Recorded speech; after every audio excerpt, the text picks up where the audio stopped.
예, 제가 이제까지 했던 그 공부를 한번 좀 훑어보겠습니다. 구약 제가 훑어볼게요. 창세기에서 시작했죠. 창세기에서 쭉 모세오경을 지나서 역대상하까지, 역대하까지 했었고요. 지금 이 부분을 자세히 하지는 않았지만 흐름은 봤었죠.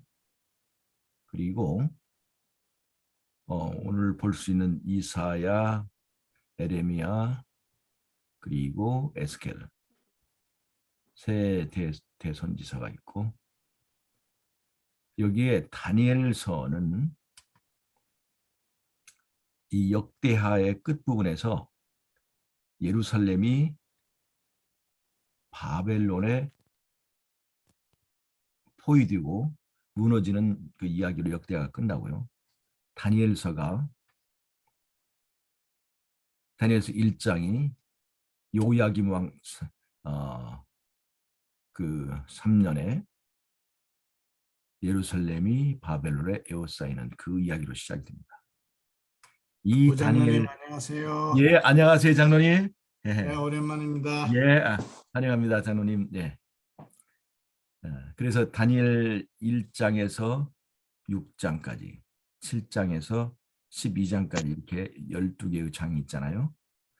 이것이 계시록에 그대로 교차된다고 그랬죠. 계시록에도 예루살렘을 바벨론 에워싸는 일일 흠령이 이렇게 있죠. 계시록 13장에. 그리고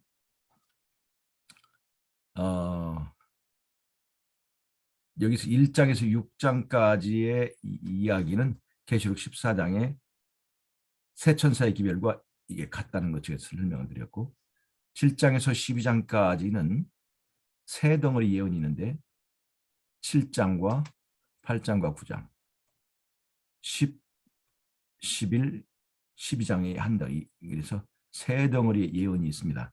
하나는 정치적 바빌론, 하나는 종교적 바빌론, 그 다음에 적그리스도. 그래서 이 적그리스도는 정치적인 요소와 맨 그 외피에 정치적 요소가 있고, 그 안에 보면 또 종교적 요소가 있고, 더 보면 그 안에 적그리스도가 있는 걸 우리가 이제 볼 수가 있습니다. 이것이 계시록 12, 13장에 짐승의 삼중연합이 있어요. 짐승의 삼중연합, 계시록 12장의 용과 13장의 바다 짐승과 그 다음에 두 뿔 가진 새끼양 같은 짐승 미국, 이렇게 짐승의 삼중연합인데 여기도 새 요소가 있죠. 새 요소가. 그래서 다니엘서를 통해서 계시록과 연결되고, 이 계시록은 요한복음, 요한의 5가지 책, 요한복음, 요한 1, 2, 3서 이렇게 연결되고, 또 요한복음을 총론을 해서 사복음서, 공간복음이 되죠. 마태복음을 통해서 마태복음에서 마가복음으로 흐르고, 마태복음에서 누가복음으로 흐르는 두 가지 길이 있고, 누가복음이 사도행전으로 흐르고, 사도행전을 통해서 바울의 기별, 마가복음을 통해서 베드로의 기별, 이렇게 신약이 쭉 흘러가는 것을 말씀드렸어요. 요 사이, 지금 우리가 공부하고 있는 건 요 사이입니다. 요 사이에 있는 책들입니다. 첫째, 여기서 에스더가 있죠. 에스더. 느헤미야와 에스라가 있네요. 먼저 이 사이에 느헤미야와 에스라가 있었고, 성전 건축이 된 얘기고, 그 다음에 에스더와 욥기 지난번에 공부했고요. 이건 민족적 환란과 이건 개인적 환란이 있고, 그 다음에 지난 시간에 시편과 아가수가 우리가 마지막 때 불러야 두 노래, 그리고 오늘 이제 보는 것이 요 사이에 잠언과 전도서가 있습니다. 오늘 잠언과 전도서를 잠깐 보겠습니다.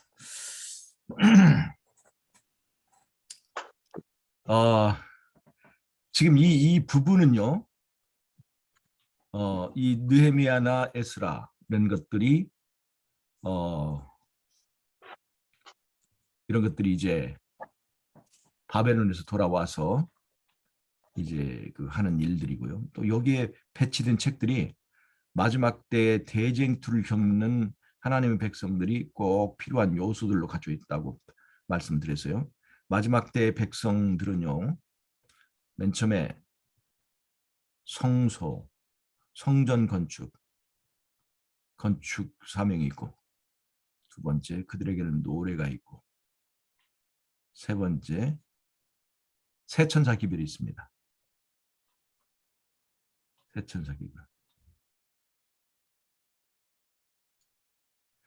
세천사 기별의 핵심적 내용은 창조주를 경배하는 것이에요. 창조주 경배. 이 잠언과 전도서는 바로 세천사의 기별의 내용을 담고 있습니다. 이 잠언을 보시면요,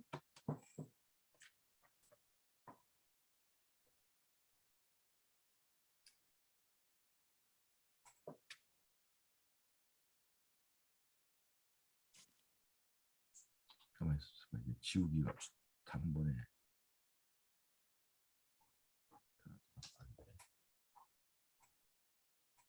다 지워야 되나?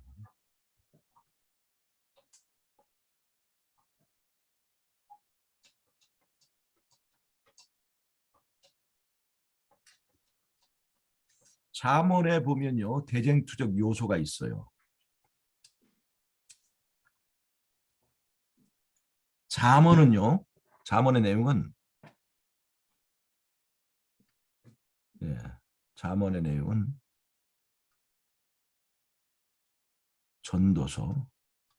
전도서의 내용은 하나님을 경외하라.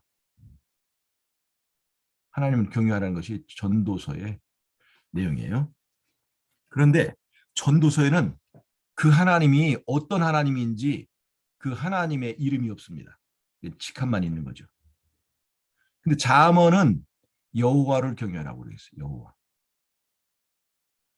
여호와를 경외하라. 즉 잠언과 전도서를 합치면은 하나님은 하나님인데 창조주 하나님, 여호와 하나님을 경외하라고 하는 그 기별이 이제 완성됩니다. 세천사의 기별이 창조주를 경배하라죠. 잠언도 잠언 맨 마지막 장의 끝을 보면 이 모든 일을 다 들었으니 너희는 창조주를 경외하라 그렇게 얘기하고 있죠. 계시록 14장의 첫째 천사의 기별, 하늘과 땅과 바다와 물들이 그늘 만드신 이를 경배하라는 내용과 일치합니다. 그런데 그 하나님이 어떤 하나님이냐? 여호와 하나님입니다. 하나님은 하나님이지만 여호와 하나님이죠. 즉 창조주 하나님을 말합니다. 잠언 속에 들어있는 세천사 기별의 요소를 보도록 하겠습니다.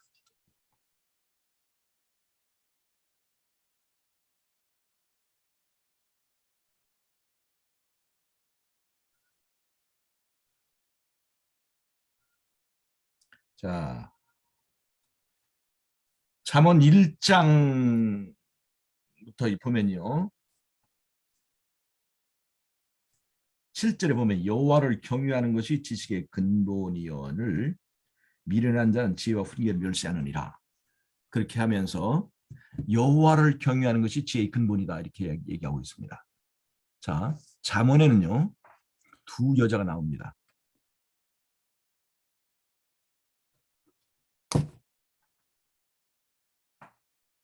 잠언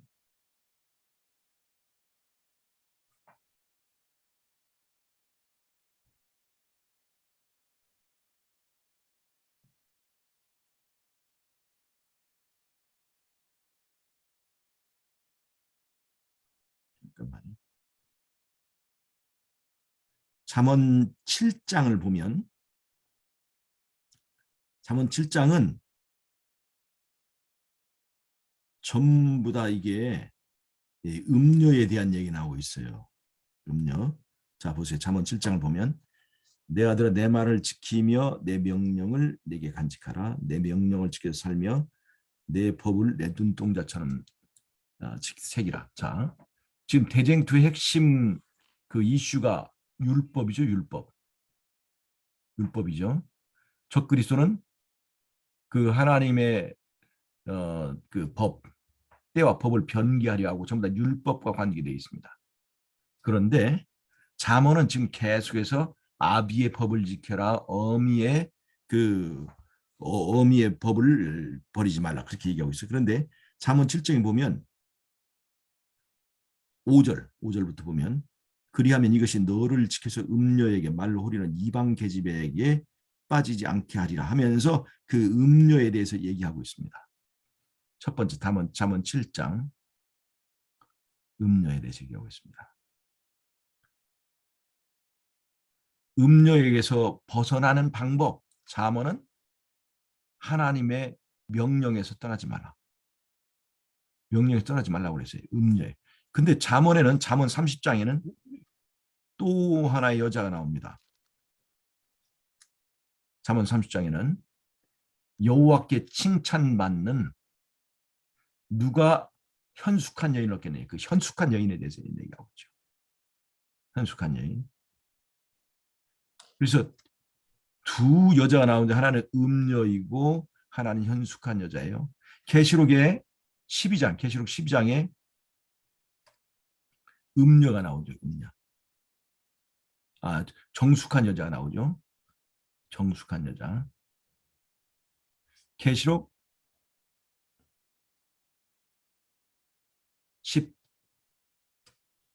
17장에 음녀가 나옵니다. 음녀. 그래서 이 두 무리 간에 얽혀지는 싸움이 그대로 잠언에도 있습니다. 그 다음에 대쟁투의 핵심 이슈가 율법인데 잠언을 쭉 읽어보면 여호와를 경외하는 것이 지혜의 근본이라면서 계속 1장부터 쭉 첫 부분을 쭉 읽어보면 아비의 법을 버리지 말고 떠나지 말라. 계속해서 하나님의 말씀과 명령에 순종하라 그렇게 얘기하고 있어요. 계시록 12장 17절을 보면 하나님의 남은 무리의 특징이 뭐냐면 하나님의 계명을 지키며 예수의 증거를 가진 자들이라고 되어 있습니다. 이 잠언은 쭉 보면 음료를 멀리하라. 그리고 하나님의 말씀을 순종하라. 그 다음에 지혜, 하나님의 지혜를 버리지 말라. 그렇게 쭉 얘기하고 있습니다. 그래서 잠언과 전도서는 이 세 천사의 기별의 그 내용을 그대로 합쳐서 그 내용을 가지고 있습니다. 잠언과 전도서를 합치면 여호와 하나님을 경배하라 하는 거예요.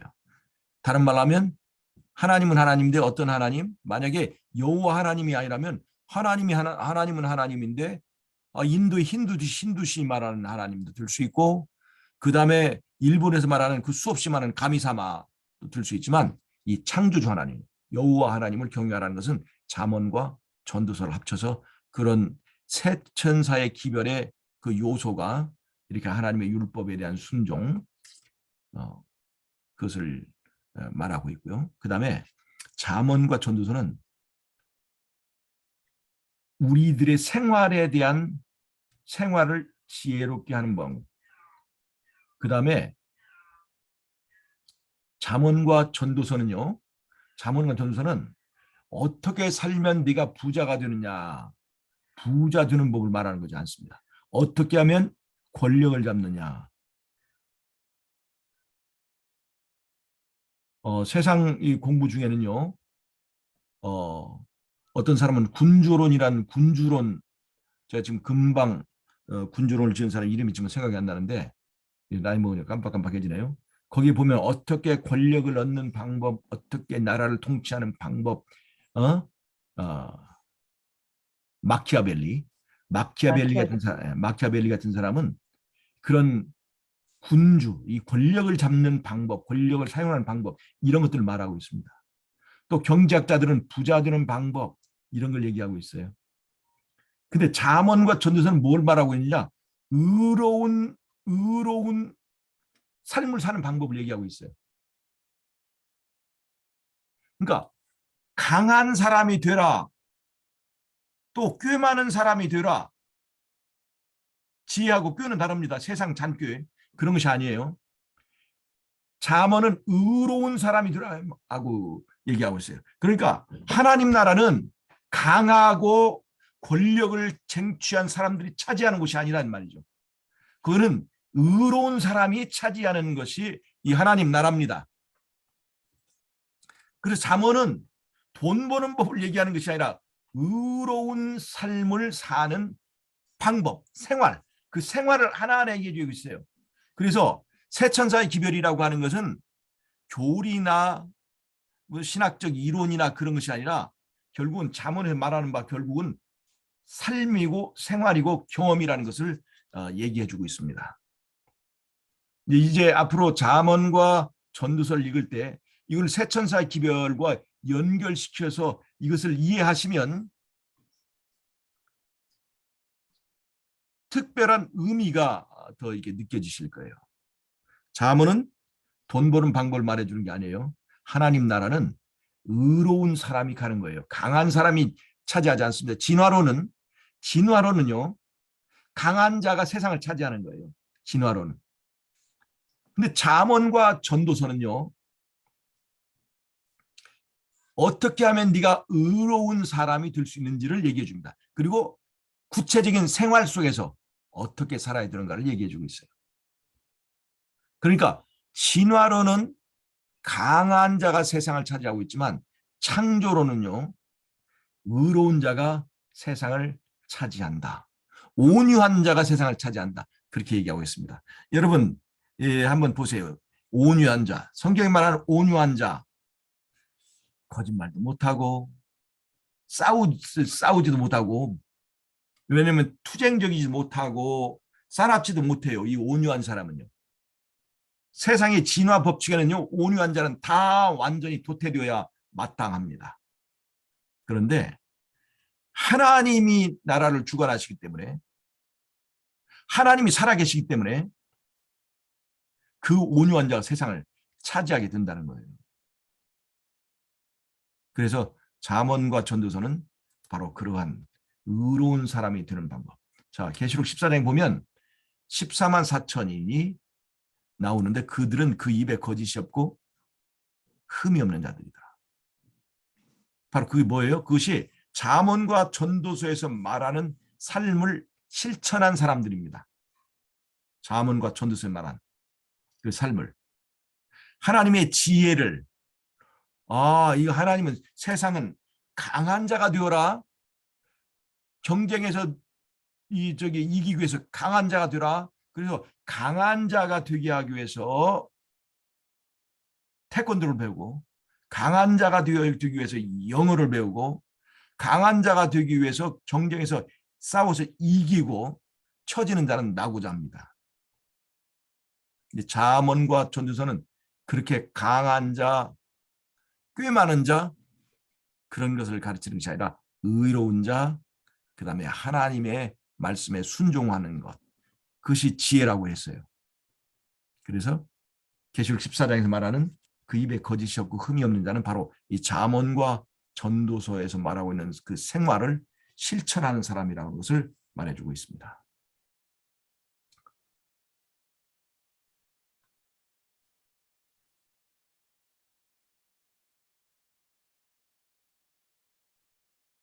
그러면 다시 한번 정리하겠습니다.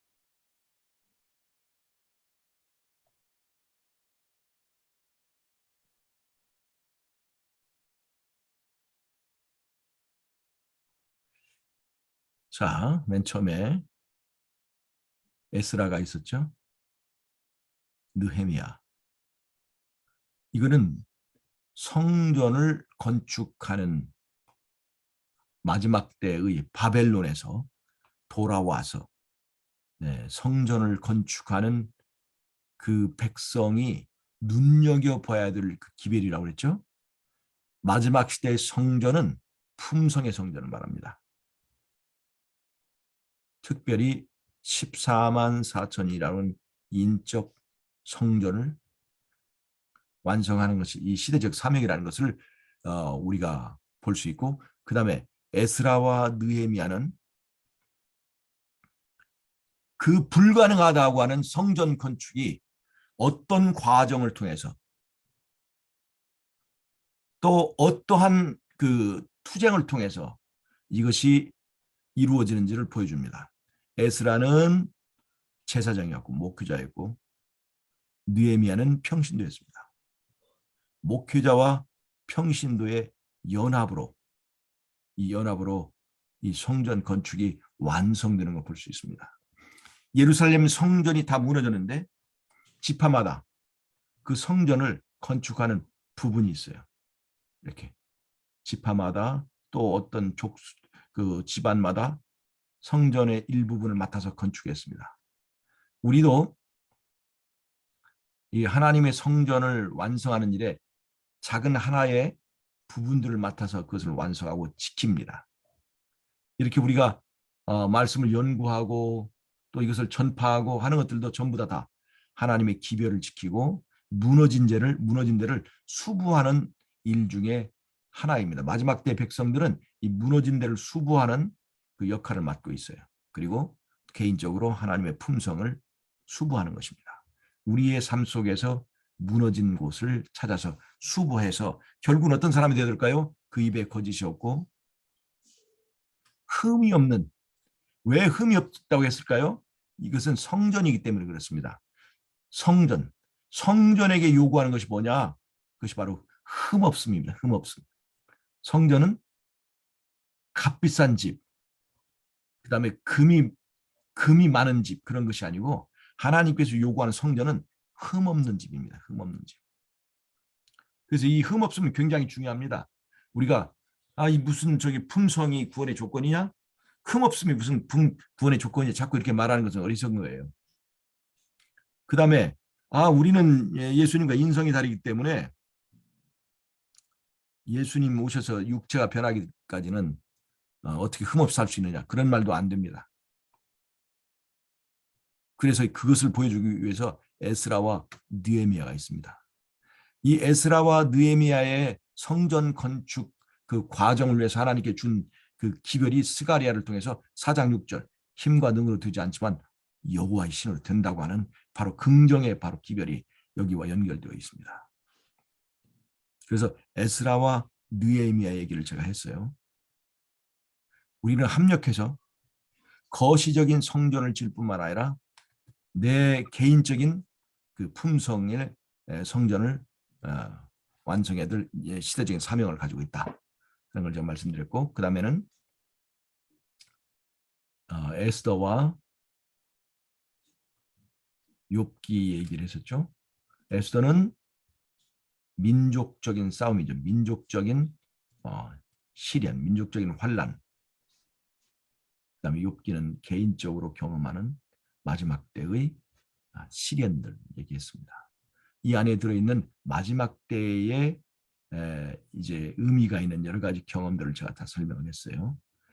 그리고 하나님 백성들은 노래가 있는데, 첫째, 대쟁투 노래 시편이 있고, 하나님과 우리가 개인적인 예수님과 우리와의 연인 관계의 그 사랑의 노래, 아가서가 이 두 가지가 있어야 된다고 얘기했어요. 시편과.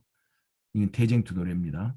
제가 왜 그런지 지난번에 설명했죠. 아가서, 하나님과 예수님과 우리와의 남편과 아내로서의 그 은밀한, 아무도 볼 수 없는, 이해할 수 없는, 그분과 나와만 부를 수 있는 내밀한 그 노래가 있어요. 우리가 이게 성소가 있으면 여기 뜰이 있고 여기 번제단이 있고요. 여기 이렇게 있는데, 여기까지는 교인들이 들어갑니다. 교인들 간의 교제요. 그리고 이것을 요 바깥에 있는 사람들은, 다른 이방인들은 요 안에 있는 내용들을 잘 알 수가 없습니다. 그리고 요 안에 있는 내용들을 우리는 이 바깥 이방인 속에 떠벌리거나 까발리거나 해서는 안 돼요. 그 다음에 요 성소의 얘기는 가족들 간의 관계를 말합니다. 가족들 간의 관계. 그래서 가정 내부의 문제가 요 밖으로 이것이 자꾸 노출되거나 이렇게 보여지지 않도록 이게 가려지고 보여지는 영역을 말합니다. 그런데 이 지성소 얘기는 부부간의 얘기예요. 가장 내밀하고 여기는 베일이 있어서 이거는 절대로 들추면 안 되게 되어 있습니다. 부부간의 이야기입니다. 이것이 바로 아가서의 내용이에요. 이게 아가서의 내용. 그래서 아가서의 이름이 뭡니까? Song of Songs. 노래 중에 노래죠. 지성소가 뭡니까? Holy of Holies. 이게 Most Holy. 거룩한 것 중에 거룩한 것이 바로 지성소입니다. 이게 아가서의 그 얘기죠. 이게 두 가지가 필요합니다. 시편과 시편, 대쟁투 노래, 그리고 그다음에 아가서는 바로 예수님과 우리의 내밀한 얘기를 말한다고 하는 걸 제가 설명했고, 요 사이에 잠언과 전도서가 들었는데 이것은 새 천사의 기별의 생활화, 삶을 통해서 우리가 이제 추구하는 새 천사의 기별을 가진 사람들의 삶이 어때야 될 것인가 하는 것을 구체적으로 이렇게 지시해주고 우리에게 방향을 알려주는 것이 잠언과 전도서입니다. 그러니까 새 천사의 기별, 하나님을 경외하는데 하나님 중에서 여호와 하나님을 경외하는 사람들은 어떠한 삶을 살아야 되는가? 강하기 위해서, 또 돈 많이 벌기 위해서 그렇게 목적을 잡고 사는 게 아니라 의로운 사람이 되기 위하여 살아가는 그것이 바로 잠언과 전도서에서 우리에게 주는 교훈입니다. 자, 그래서 이제 여기 아까 말했듯이 이사야서와 역대하 사이에 있는 그 책들이 마지막 시대에 우리에게 주는 의미를 제가 알려드렸습니다. 오늘 제가 이제 여기 나머지 부분 좀 하겠습니다. 나머지 책들이 뭐가 있냐면 원래 대선지서를 볼 때는 이사야, 에레미야, 에스겔 이하고 다니엘서까지 대선지서로 보는데 아까 말했듯이 다니엘은 신약과 구약을 연결하는 고리에서 아까 먼저 이미 떼놨고요. 그 위에 남아있는 것이 이사야, 에레미야,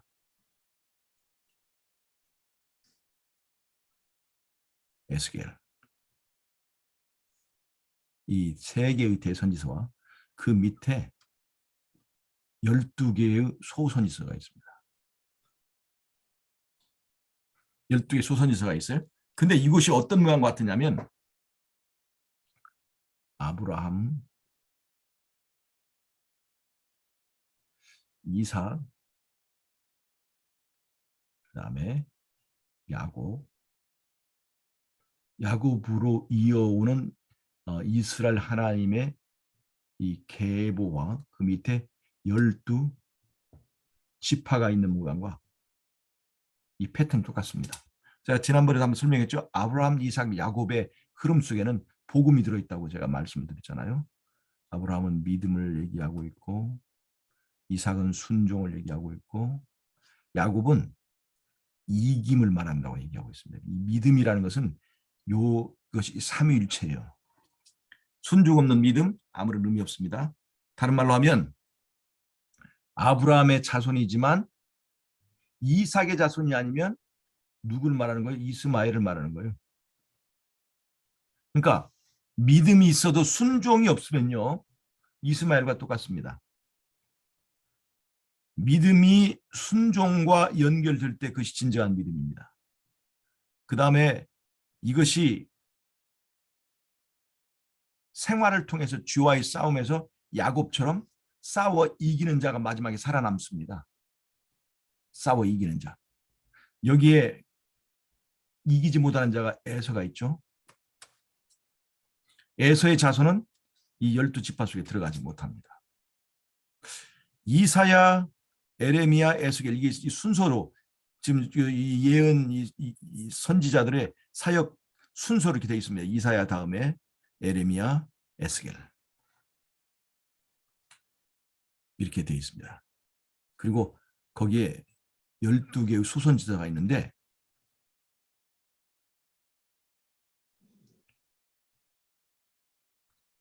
이 패턴과 같다고 보시면 됩니다. 이 소선지사 같은 경우에 즉 요 패턴은요. 첫째 천사의 기별, 둘째 천사의 기별, 셋째 천사의 기별, 그리고 14만 4천이라고 하는 12지파. 14만 4천 12지파에 나오는 거니까요. 요 패턴과 또 같습니다. 한번 볼까요? 첫째 천사의 기별이 뭐예요? 하늘과 땅과 바다의 물들을 근원 만드신 경배하라. 그 이사야서의 내용과 똑같습니다. 그것이 거기서 말하는 그 예수님과 그 다음에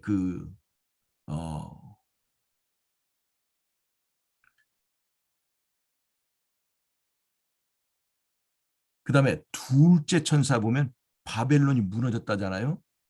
근데 에레미야의 기별은 뭐냐면 예루살렘이 무너진다는 거예요.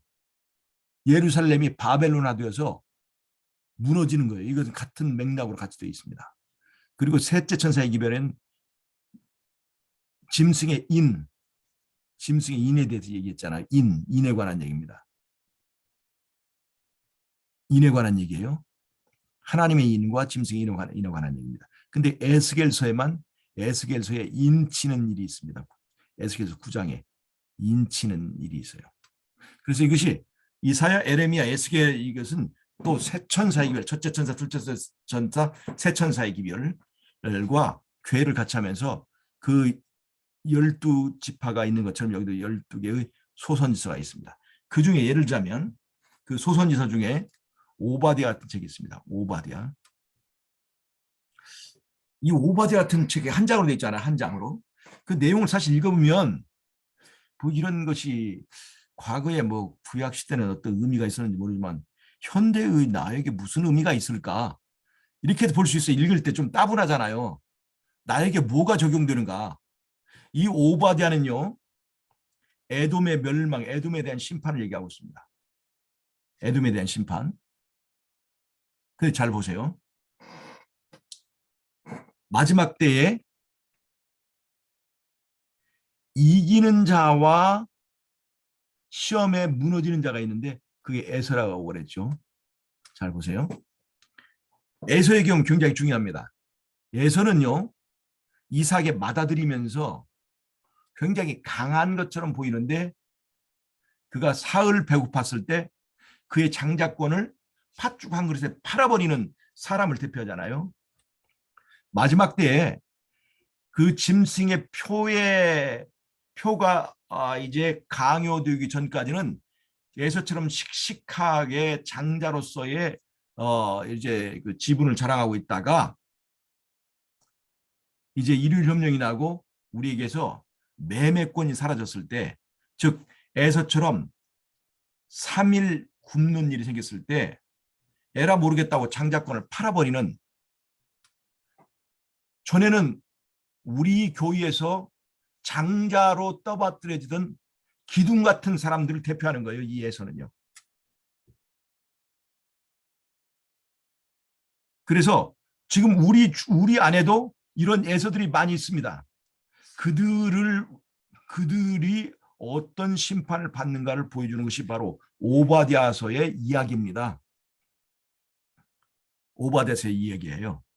그래서 오바댜는 현대의 에돔, 현대의 에서의 후예들, 지금 일율협령이 내릴 때까지는 전부 다 뭐 하나님 잘 믿고 안식일 잘 지키는 것처럼 보이지만 짐승의 표를 강요할 때에 짐승의 표를 받지 않으면 이 배급표가 나오지 않을 때 사흘 굶자마자 에서처럼 장자권을 그냥 가볍게 팥죽 한 그릇에 팔아넘기는, 그러나 그때까지는 이 사람들이 장자 대접을 받는 사람이에요. 그들에 대한 심판을 얘기하는 것이 오바데서라면 지금 오바데서는 현대 우리에게 굉장히 깊은 교훈을 가지고 있습니다.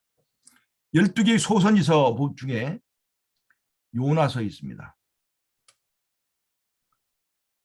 요나서가 있고요. 요나서 같은 경우요.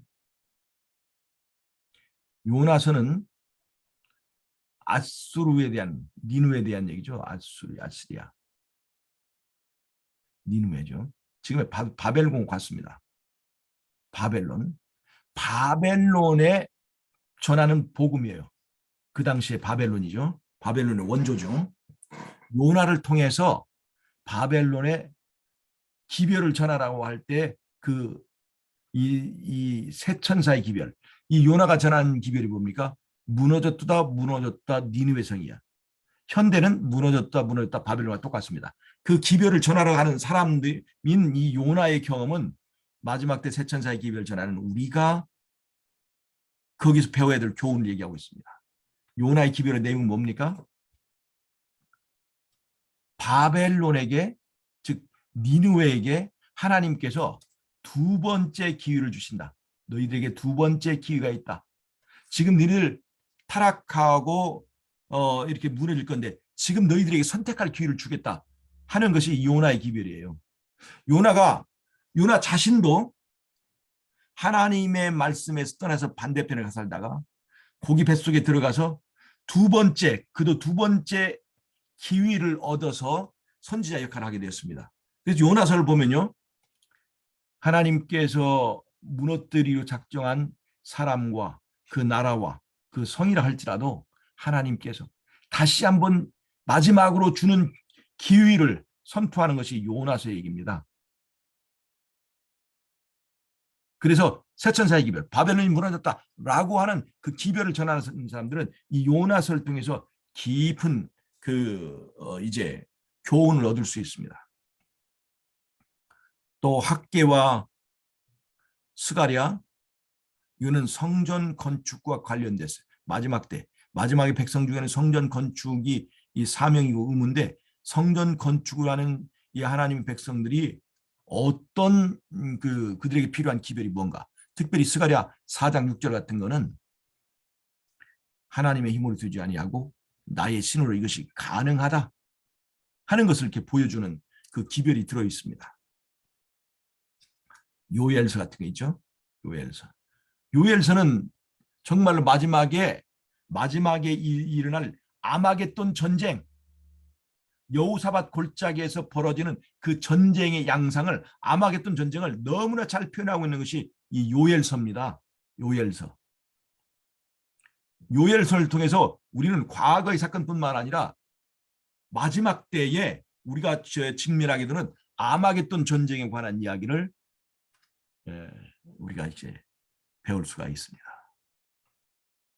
그래서 이 12개의 작은 소선지서에는 세 천사의 기별의 12개의 요소를 말해주고 있습니다.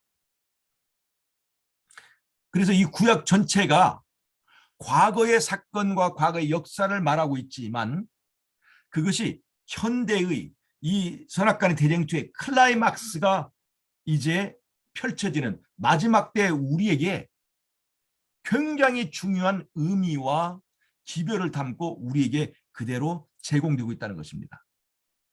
그래서 그런 성경들을 그냥 과거의 사건으로 읽고 이것이 나한테 무슨 의미가 있을까? 나 현대에 살고 있는 나에게 라고 할 때 이것들이 정말로 우리에게 엄청난 의미를 던지면서 그 하나하나의 12개의 요소를 이 마지막 대쟁투에서 필요한 12개의 그런 이 자원과 자료를 우리에게 제공해 준다고 하는 것을 알 수가 있습니다.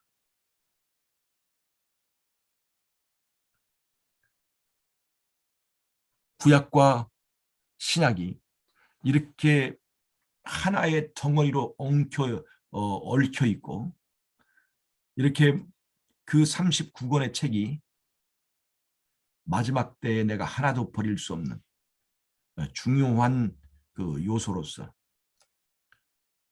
이렇게 작용한다고 하는 것을 이제 제가 오늘 말씀드렸습니다. 오늘은 그래서 잠언과 전도서의 내용이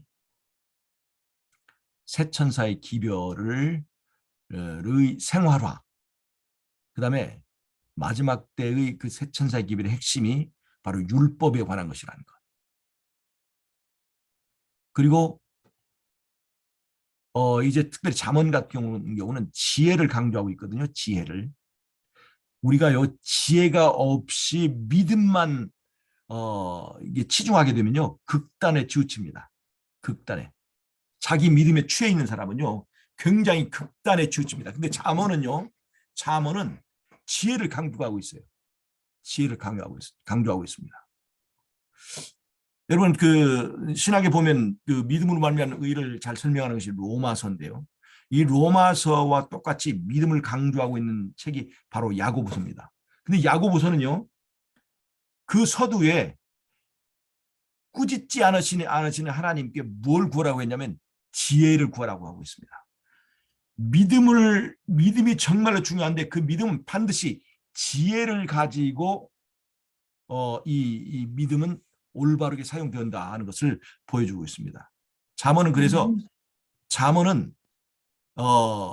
그래서 우리에게 믿음이 무엇과 함께 있어야 되냐면 지혜와 함께 있어야 되는데 그 지혜의 가장 중요한 것은 뭐냐면 여호와를 경외하는 것이고 하나님의 말씀에 순종하는 거다. 순종하는 거.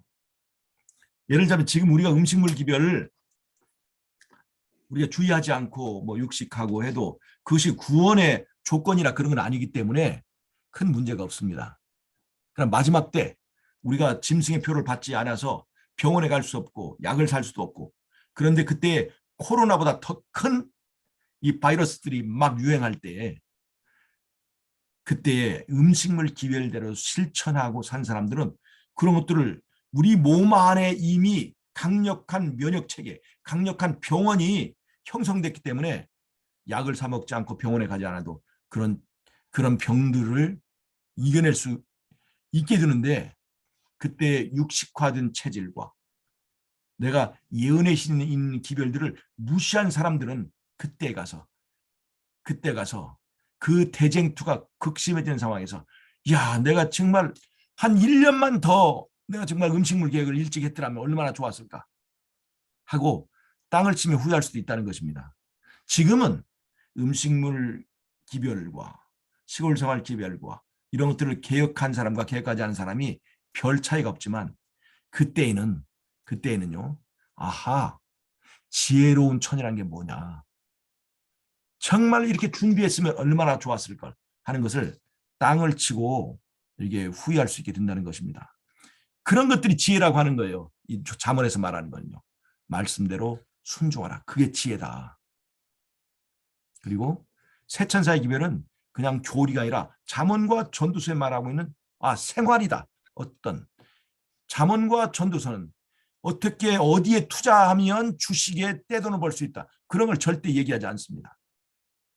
의로운 자가 하나님 나라를 차지하기 때문에 그래요. 온유한 자가 되는 방법, 온유한 자가 땅을 차지합니다. 세상 법칙과는 완전히 다릅니다. 세상의 진화론은 강한 자가 차지하는 거죠. 약육강식이죠. 강한 자는 살아남고 이제 그 약한 자는 도태되는 것이 이 세상의 법칙인데, 잠언은 의로운 자가 되라고 우리에게 말해주고 있습니다. 그래서 그냥 잠언과 전도서를 그냥 여기에 좋은 말씀 있네, 뭐 격언이 있네, 이렇게 생각할 것이 아니라 마지막 때 하나님의 백성들이 아마겟돈 전쟁을 수행하기 위해서 필요한 지혜와